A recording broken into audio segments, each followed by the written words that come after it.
Бисмиллахир-рахманир-рахим. Алхамдулиллах, вассалату вассаламу аля расулиллах.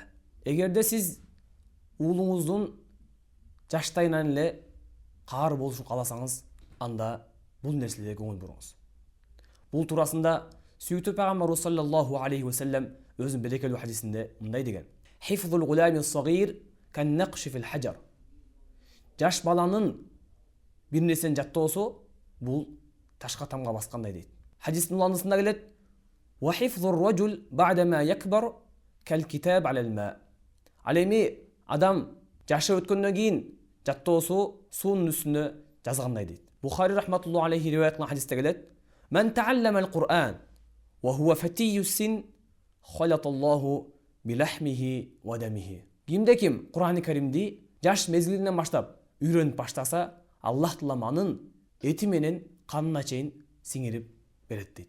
Алымдар айтышат, негизи жаш балага канча жашынан баштап биз Куранды үйрөтүп, жаттатып башташыбыз керек. Бул туурасында Яхья Гуфани деген белгилүү алым айтат: жаш балага Куранды жаттатуунун эң жакшы мезгили көпчүлүк убакта 5 жаштан башталат дейт. Бирок кээ бир адамдар өздөрүнүн уулдарына 4 жаштан баштап жаттатып башташат дейт. Ал эми 4 жаштан ылдый болсо, 3 жаш, 2,5 жаш болсо, анда аларга болгону араб тамгаларын үйрөтүп баштоо керек дейт. Ал эми 4 жаштан кичүү болсо, 3,5 жаш, 2 жаш, анда аларга араб тамгаларын бир нерсеге жазып үйрөтүп баштаган эң жакшы дейт. Канчалык деңгээлде жазылган нерсе доска чоң болсо, ошончолук үйрөнүү жеңил болот дейт. Жана жаш балага Кур'ан-ы Каримди жаттатканда аларга үйрөтүп жаттатуу бул эң жакшы ыкма. Кандайча? Мисалы, дүйнөдөгү белгилүү каарылардын үндөрүн сиз коюп койсоңуз, мисалы айтсак, Хусори, Жеминшави жана башка. Жаш бала ошол нерсени угуп, ал кайталап өзү эле ошол нерсени жаттап алат. Жаш балага Кур'ан-ы Карим жаттатып баштаганда ылдыйкы сүрөлөрдөн баштап жаттатуу керек.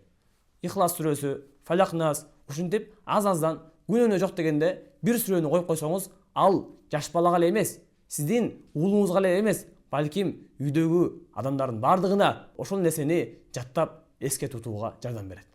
Себеби адам кээ бир учурларда карап жаттаса, башка бир учурларда угуп жаттагандарды дагы көрүп жүрөбүз.